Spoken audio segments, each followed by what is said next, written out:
One cool afternoon, as they walked home from the farm, Cynthia turned to Mateen. "We should try what we watched," she said boldly. Mateen hesitated. "Are you sure about this? You and I know that this is adult stuffs. What if the villagers or our parents find out?" "It doesn't matter," she replied firmly. "No one will know." That day, when they arrived home, Cynthia pulled Mateen into his room. But just as something was about to happen, Toby, Mateen's childhood friend, barged in. "Mateen, let's go play football," he shouted. "Other guys are waiting for us at the football pitch." Mateen, grateful for the interruption, Mateen quickly agreed and rushed out of the room. But Cynthia was not ready to give up over this. Over the next few weeks, she kept pressing hard, determined to turn her curiosity into action. Mateen resisted at first, but the more she pushed, the weaker his resolve became. Deep in the heart of Umukuro village, two best childhood friends who lived side by side, bound by inseparable friendship. Mr. Bowo had two daughters, Cynthia and Amora, while his childhood friend Mr. Jacob had two sons, Mateen and Jude. The four children were inseparable, growing up as siblings, as people often say. Among them, Cynthia and Mateen shared an unbreakable bond. Born just weeks apart, they were like twins in every way but birth. As they grew older, their friendship remained stronger. They shared books, snacks, foods, helped each other with schoolwork, fetching water from the village stream, helped each other with their father's farm work, and could always be found in each other's company.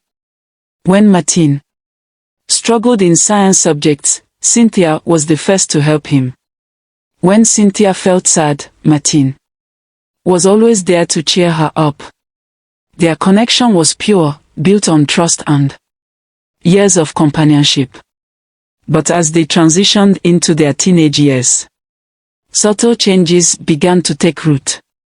Cynthia blossomed into a graceful young woman, highly endowed with unspeakable beauty. And Mateen's voice deepened, his one small frame broadening with muscle. Despite these changes, their friendship remained intact, at least on the surface. One evening, as Cynthia lay in bed, she overheard her parents giggling in their room in closed door. Their laughter was followed by soft, rhythmic sounds that she couldn't understand. Curiosity got the better of her. Tiptoeing to their door, she peeked inside through a small gap. What she saw puzzled her young mind. Her parents were close, their bodies entwined in a way she had never seen before, though covered by big blankets. Their expressions were unusual, their sounds foreign.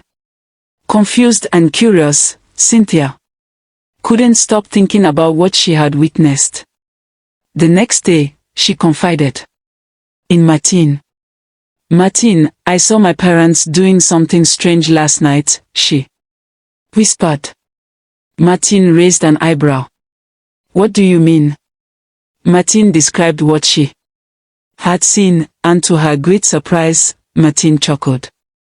"That's adult stuff," he said casually. "I've seen my parents do it too." Her eyes widened. "Really? You know what it is?" Mateen nodded. "I've also seen it on the internet." Intrigued, Cynthia pressed on. "Show me." Mateen hesitated. "No, Cynthia. It's not for kids." "But you watched it. Why can't I?" "We're the same age," she argued. Mateen tried to dismiss her curiosity, but Cynthia was persistent. She begged him until, reluctantly, he gave in. Opening his phone, he played a video for her. At first, the images on the screen felt strange, but neither of them looked away. The more they watched, the more something deep inside them shifted. It was as if their innocence was slipping away, replaced by an unfamiliar curiosity. Before they could process what was happening, Mateen's mother arrived home earlier than expected. "Mateen," she shouted, "have you fetched water from the village stream?" Panic set in. Mateen quickly hid his phone while Cynthia sneaked out through the back door. But something had changed between them. In the days that followed, their curiosity deepened. They found ways to sneak into Mateen's room to watch more videos. What started as innocent curiosity soon turned into an obsession. The playful laughter and carefree games that once filled their days were slowly replaced by silence and stolen glances. One cool afternoon, as they walked home from the farm, Cynthia turned to Mateen. "We should try what we watched," she said boldly. Mateen hesitated. "Are you sure about this? What if the villagers or our parents find out?" "It doesn't matter," she replied firmly. "No one will know." That day, when they arrived home, Cynthia pulled Mateen into his room. But just as something was about to happen, Toby, Mateen's childhood friend, barged in. "Mateen, let's go play football, other guys are waiting for us on the football pitch," he shouted. Grateful for the interruption, Mateen quickly agreed and followed him, but Cynthia, angry about the interruption, wasn't ready to give up. Over the next few weeks, she kept pressing harder, determined to turn her curiosity into action. Mateen resisted at first, but the more she pushed, the weaker his resolve became. There was no one he could share his problem with. One day, they found a secluded spot in the bush near Mateen's father's large farm. No one was there. "No one will find us here," Cynthia said with a mischievous smile. Hesitant but unable to refuse, Mateen followed her into the thick undergrowth. That day, everything changed. What started as curiosity turned into something neither of them was prepared for. Afterward, Mateen was overcome with guilt. He became a big shadow of himself. "We shouldn't have done that," he muttered. "It's fine, Mateen," Cynthia assured him. "We can do it again." "No," he said firmly. "I don't want to." But Cynthia was so persistent and overpowering that they engaged in this act for days. But Cynthia had already made up her mind. The videos had planted a seed in her mind, and she wasn't ready to stop. 3 weeks later, Cynthia fell sick. She was constantly nauseous, weak, and unable to keep food down.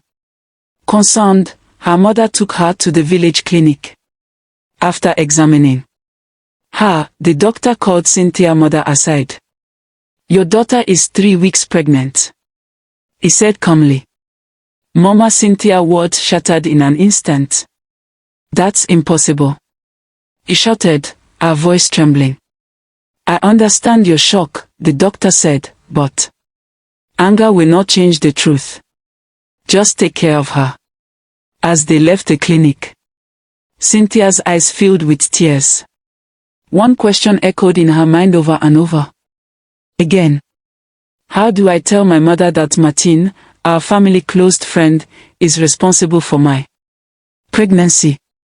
Her heart pounded with fear as they approached home, knowing the storm that awaited her. This is Kevwe African Stories. If you haven't already subscribed, please click the subscribe button to switch on alerts. As a subscriber, you'll be the first to get posts like this. Thank you for your continued support. I greatly appreciate your support. I value your support and hope to see you in my upcoming video. Part 2 dropping soon.